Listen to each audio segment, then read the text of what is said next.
วายสู้จนตัวตายต้านทานศัตรูสวยเสร็จสู้เลือดเนื้อเสือเผาไฟฟูคู่เอาบรรเทาทุกข์กันสวยเสร็จสู้เลือดเนื้อเสือเผา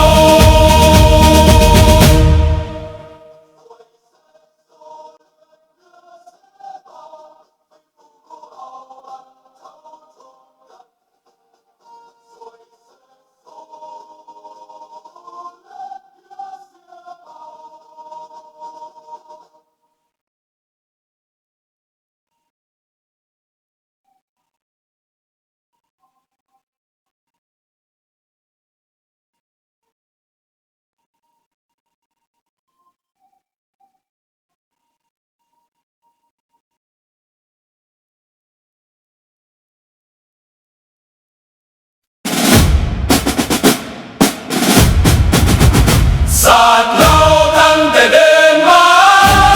ขึ้นชื่อลือชาอยู่ในอาเซียนศาสตร์เราผูกพันไมตรีหวังสามัคคีฮักพ้องกันฮักศาสตร์ฮักประเทศเขาฮักเจ้าปกเกตเกษา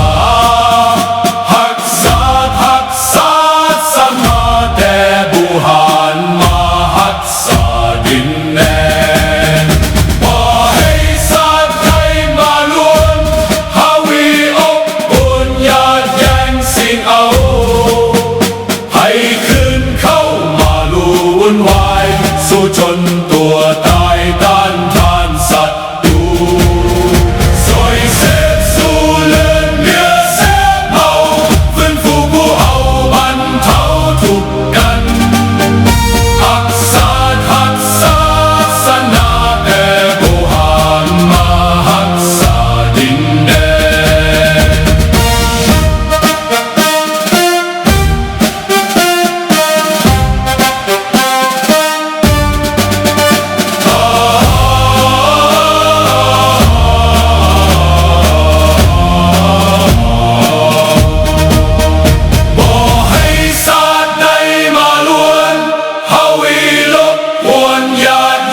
สิ่งเอาให้คืนเข้ามาลู่วุ่นวายสู้จนตัวตายต้านทานศัตรูสวยเสร็จสู้เลือดเนื้อเสือเผาไฟฟูคู่เอาบรรเทาทุกข์กันสวยเสร็จสู้เลือดเนื้อเสือเผา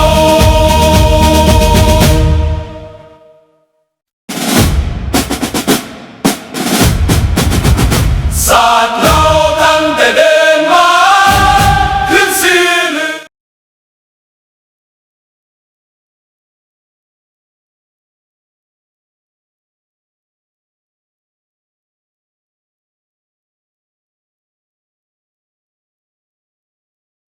สบายดีเด้อพี่น้องเด้อสบายดีทุกคนทุกท่านเนาะได้ยินดีอยู่บ่ได้ยินดีตอบนี่เด้อมาเข้ารายการเลยพี่น้องเนาะ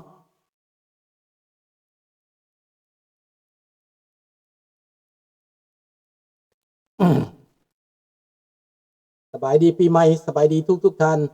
พี่น้องคนลาวคนไทยอยู่ไสก็แล้วแต่ที่หักหอมเสรีภาพและประชาธิปไตยทุกท่านก่อนอื่นเม็ดก็ขออวยพรให้พี่น้องเฮาอยู่ทุกสารทิศทั่วมุมโลกในทุกคนทุกแห่งในประเทศลาวประเทศไทยอยู่ไสก็แล้วแต่ผู้ที่หักหอมเสรีภาพผู้ที่เคารพกับสิทธิเสรีภาพและประชาธิปไตยจงมีแต่ความสุขความเจริญเจ็บจะได้ใครอย่ามีขอให้พวกท่านจงร่ำรวยและก็อยู่ดีมีแห้งตลอดไปในปีใหม่ที่จะมาถึงนี้เนาะก็ขอเข้ารายการเลยมื้อนี้รายการของเขาบอกว่าโลกหาทางออกแทนที่จะต้านอเมริกาแบบบ้าบินสุดท้ายก็เข้าทางโจรน่ะเนาะดังนั้นพวกต้านอเมริกาบ้าบินนั่นตื่นและเดี๋ยวนี้นะเพราะว่าในที่สุดการต้านอเมริกาตัวเองเข้าทางแม้นว่าถือตัวเองเสียแบบลาวคือเฮาคือกันคนลาวเฮานี่ ต้านอเมริกาสร้างลัทธิประชาธิปไตยสร้างคนที่ออกมาเว้าสร้างคนที่มาปากสุดท้ายตัวเองหลับกรรมสุดท้ายต่างประเทศเจ๊กแก้วกินหัวใส่พวกบทจักที่จักแดนออกมาเว้าแบบบ่มีการศึกษาข้าพเจ้าฟังแล้วคนบ่มีการศึกษาแม้นมนุษย์ทำลูกมนุษย์ทำพอมันบ่เคยได้อำนาจเวลาพอมันมีอำนาจแล้วมันก็ออกมาต้านมันว่าจังซี่ได้พี่น้องเอ้ยชุดเจ้ามันน่ะว้าให้คอยเป็นขี้ขาแก้วขี้ขาเจ็กแล้วพวกเจ้าน่ะเป็นขี้ขาอเมริกาได้คันเจ้าเป็นขี้ขาอเมริกาบ่สิมาเว้าแต่พวกคอย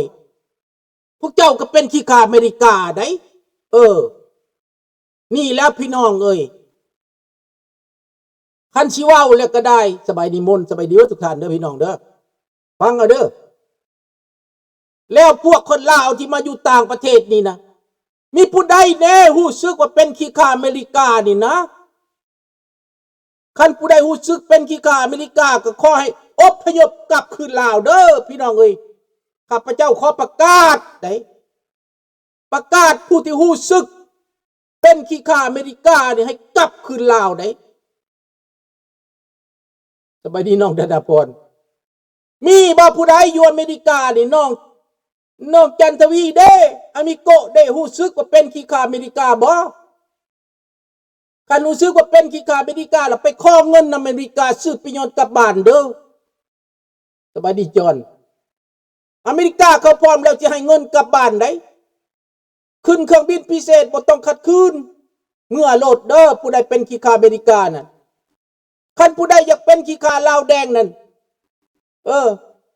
ไปเลยเด้ออเมริกาส่งให้ไปโลดใดมีไปยนต์ให้พร้อมมีเงินให้พร้อมใดมีเงินติดธงให้พร้อมใดอเมริกาพร้อมแล้วจะส่งใดอย่ามาประเทศอเมริกาอีกแล้วพวกคนลาวอพยพนี่นะอันอยากมาต่างประเทศนี่นะพ่อห้องพ่อให้อยากมาอเมริกานี่นะอยู่ในศูนย์คันเวลาอเมริกาพวก JVA ไปสัมภาษณ์ก็ได้ห้องให้บ่ได้ไปสัมภาษณ์เสียอกเสียใจบัดมาฮอดแล้ว 4-50 ปีต่อมาแล้วว่าตัวเองนี่นะเป็นขี้ข้าอเมริกาว่าซั่นมีบ่ผู้รู้สึกแบบนั้นก็ได้เมืองด้านคนลาวเพิ่นสั่งลูกสั่งหลานพวกลูกปฏิวัติออกมาจากถ้ำเบียงไส่มาเว้านั่นออกมาจากผู้จากป่าจากหูจากถ้ำเว้านั่นน่ะว่าเป็นขี้ข้าอเมริกาเพิ่นนั่นภูมิใจเป็นขี้ข้าแก้วขี้ข้าเจ็กเขาเหยียบหัวเขาเตะเขาตีคือหมูคือม้านี่ก็บ่มีหัวใจน่ะนี่แล้วบ่ยอมเสียเปรียบลาวนี่ตายย้อนเกียรติแท้ๆเด้อตายย้อนเกียรติแท้ๆใดแบบบ่คิดบ่เครื่องได้ชาติตัวเองสิล่มจมก็อย่าข้อตั้งแต่ว่าได้มีเกียรติอันเพิ่นได้มานั่นนะเพิ่นญาติแย่งมาอย่างอิดเมื่อยอย่างอดทนได้เพิ่นอันญาติแย่งอำนาจนั้นมานั่นแล้วเพิ่นได้อำนาจมาแล้วเพิ่นก็อยู่แบบคุ้มค่าได้แบบบักทองรุ่นนั่นแหละแผ่นระบอบพี่น้องเอ้ยนี่แหละคือการได้อำนาจมาของพวกป่าพวกดงพวกบ่คิดว่าโลกนี่เขาเป็นคิดว่าโลกนี่คิดว่าอเมริกานี่เป็นมรดกคิดว่าอเมริกานี่อึดยากมากแค้นผู้ใดไปอยู่แล้วต้องเป็นคอยฆ่าเบิด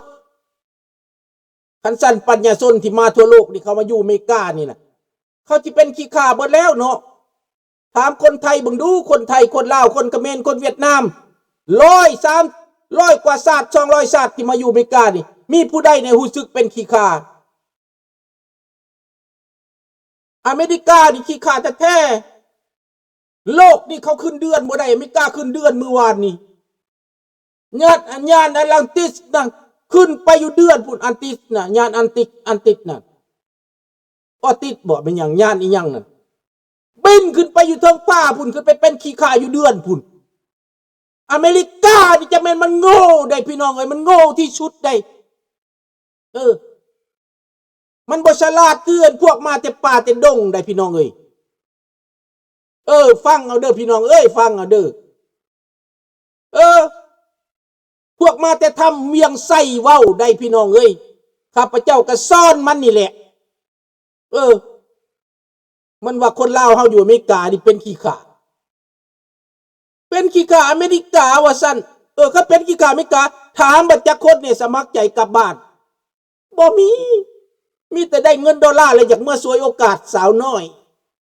เมื่อเอาเมียน้อยไปปลูกเรือนไปซื้อรถได้จากขี้ข่าอเมริกาเมื่ออยู่เมืองลาวสนุกเท่วะข้าพเจ้าเห็นขี้ข่าอเมริกาขี้ข่าฝรั่งเศสเมื่ออยู่เมืองลาวสนุกได้เมียน้อยเซ้ยขี้ข่าอเมริกานี่นะแปลกแค่เนาะพี่น้องเนาะเข้าห้องว่ากบในกะลามันบ่เห็นแสงแดดแสงตะเวนมันบ่จักว่าดาวอยู่ท้องฟ้ามีจักดวงก็เลยออกมาห้องออบกบอายบ่พี่น้องอายบ่เว้าแบบนี้นะแล้วอายบ่รัฐบาลลาวอายบ่ลูกหลานตัวเองเป็นแบบนั้นคันข้าพเจ้านี่ข้าพเจ้าสิหาหูหมุดอยู่ได้คันเป็นบักสอนไส้บักท่องลุ้นเป็นอีเวียงทองแบบนี้ข้าพเจ้ามุดหูอยู่แล้วบ่กล้าเบิ่งสู่หน้าโลกแล้วเพราะว่าคนในประเทศนี่นะมันเงิกงากบ่มีความรู้ความรักกระดักกระเดี่ยถึงขั้นว่าอเมริกาผู้ใดไปอยู่แล้วเป็นขี้ข่าก็คือเบิ่งพี่น้องเอ้ยผู้ใดก็อยากมาอเมริกาได้จังหวะเป็นขี้ข่าคันขี้ข่าไผสิอยากไปแต่ขนาดเมืองไทยนี่เขาก็ยังว่าดีแล้วแล้วมืออเมริกามันดีกว่าไปอยู่เมืองไทยกันจักเข้าเจ้าไหลเบิ่งคันสั้นอพยพมานี่ผู้ใดก็อยากอยู่เมืองไทยเบิดเป็นบ่ล่ะขนาดเมืองไทยเขาก็ว่าดีและสุดยอดอะไรเป็นบ่น้องธนพรเศรษฐกิจดีสามารถปากเว้าได้สามารถไปมาได้สามารถเฮ็ดผักการเมืองได้สามารถเคลื่อนไหวได้เห็นบ่เมืองไทยก็สุดยอดแล้วคันสับนั้นเนี่ยลุงจุฑารานี่สับเมืองไทยลุงก็เอาได้ลุงบ่ได้เลือกหลายได้มีเสรีภาพสับเมืองไทยนี่เอาแล้วสับนี่น่ะเพราะว่าอย่างน้อยเขาก็เปิดทางให้อยู่เด้แม่นบ่น้องธนพรอย่างน้อยก็มีเสื้อเหลืองเสื้อแดงอย่างน้อยก็มีการต่อว่าต่อขานรัฐบาลอย่างน้อยก็ว่าให้รัฐบาลได้ว่าให้นายกได้อันนี้แหละขนาดประเทศไทยได้นี่นะสบายดีเบิดทุกท่านเด้อพี่น้องเด้อที่บ่ได้กล่าวสื่อกล่าวนามเบิดทุกท่านเนาะดังนั้นมันให้ลูกให้หลานมันมาเว้าเป็นนั่นมันบ่อายบ่สบายดีซันนี่บ่อายโลกเขาบ่มันก็ตาบอดหูหนวกกระดักกระเดียพี่น้องเอ้ยข้าพเจ้าก็บ่เคยฮู้บ่เคยเห็นได้อันนี้ได้